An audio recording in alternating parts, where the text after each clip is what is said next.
Hey, this is Toe2 Bravo. Welcome back to the channel. In the background, you might hear some cheering and some baseball noises. We got one of the local parks has a ball game today, but that's not the reason for the video. The reason for the video is an update on our Ryker 900 with 1,283 miles on it. We haven't touched base with you guys in quite a while, and we have several things that are new on the bike, and let's go ahead and talk about it. Two of the best upgrades that I've put on the bike so far are, number one, the Can-Am OEM comfort seat. That thing is amazing in my opinion. Now, your mileage may vary, but I gotta be honest with you, this seat here is leaps and bounds comfort and quality over the OEM seat, the original factory OEM seat. Number two, upgrade wise, that is beyond a shadow of a doubt, one of the first things you should do is the OEM Can-Am floorboards right there. Huge difference in comfort, monumental. And there's a good look at them from behind there. Those floorboards are amazing. And again, those are OEM. The difference that those floorboards make on your rides is huge.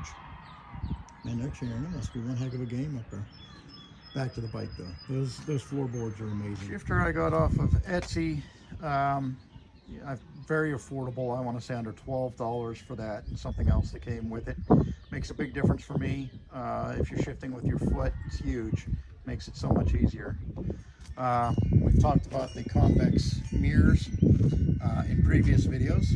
Huge difference. In my opinion, those things are worth every penny, and I think they're like 12 bucks or 15 or something along those lines. The foam grips, again, another great upgrade. If you have anything other than small hands, these foam grips are huge. They make controlling the throttle and holding onto the bike and vibration and all of those things much more manageable. Those foam hand grips are absolutely fantastic. Well worth the purchase, and they're not very expensive. Actually, those in the mirrors are quite affordable. Some other things that we've done on our own is we've put some 3M reflective tape on, as you can see here, here, and here, and here. We've put on some reflective tape, 3M reflective tape. That's just to make us a little more noticeable at night. We do some night riding here. So anything to make us easier to see at night is well worth it, and very affordable. Again, there's a piece there and there's a piece there. We also have this light that we turn on and it stays a solid red to attract more attention to the rear of the bike. And we also have two additional LED lights, one there and one there, that we run at night also. Eventually I would like to upgrade two main headlights to LEDs, but currently that's not in the budget. We've put in some radiator protection right there, and we've also had some spare that you can see we've put in underneath the hood itself. We'll do a little bit of a close-up on the radiator protection there, and then the protection on the front end. We also have the skid plate here on the front end nose of the bike, which helps protect the front of the bike and the bottom of the radiator, and it gives us a little buffer in the event that we hit something, you know, obviously not too terribly large, but still anything down here is better than nothing. And that's obviously what I felt was a good policy up here. Just rocks or larger bugs or what have you, anything to keep something from getting in underneath the hood, I think is worthwhile. And it wasn't that big of a deal, nor was it expensive. So again, worthwhile. Another thing that we've added since we've had the bike are the end links here on either side, as you can see. And I think those were on Sling Mod, as is most of this stuff. Those made a big difference for me. I felt that a big enough difference that it was definitely worthwhile if you're looking for something to help stabilize the bike a little more. We have the cap covers here on the front wheels to match the red pins. We have one of those on either side of the bike, as you can see there, and that matches the shifter knob. And there's some red trim and the Ryker there, and red trim in the seat. As we pan back around,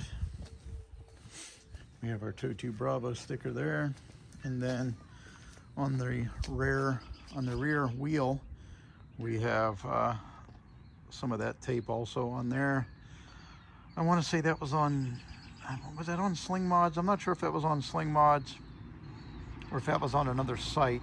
I'm not quite sure. I don't quite remember where I got that.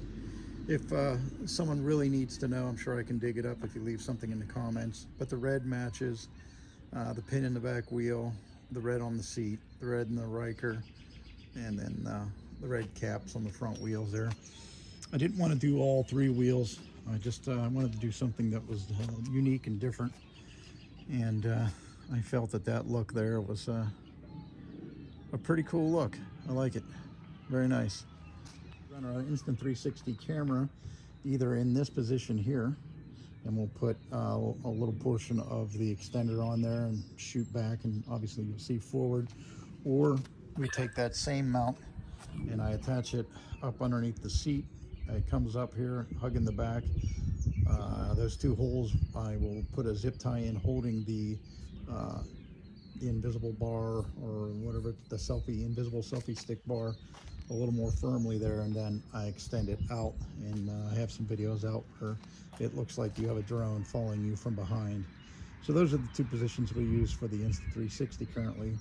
Believe it or not, there's it looks like you'd have a lot of places on here, but it's actually difficult to mount on this bike. What else have we done? We added this storage bag for inside of your front, and that's been helpful. Keep insurance or what have you in there. Maybe some loose things that that you don't want jingling and jangling around. So that's a nice little place for that, and helps keep things a little neater inside the front there. You do have limited space. We're running the Ram Mounts X grip for the phone. I haven't had any problems with this. This has worked just fine for me. Holds the phone securely, no issues, no problems. I like it, and I think it was quite affordable too, if I remember correctly.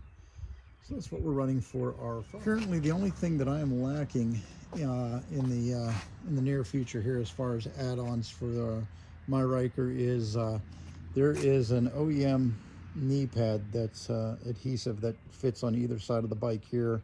Adds about that much cushion to this portion of the bike, so when you're riding, gives your knees a little something extra to grip onto when you're riding, go around turns, and etc. I find myself wishing that I had those already. And again, it's just a cushion or a foam piece that fits in this area right here. I think they're like $100 or $130. That'll probably be my next purchase for the bike, and then I really can't see a whole lot more after that. I'm very happy with it as it is. And again, we're at 1,283 miles. I haven't had any problems. I absolutely love the bike. It's a blast to ride. I really enjoy it. You know, if you're in the market to get one, I know everyone's mileage varies as far as their experiences, but I really love my Ryker.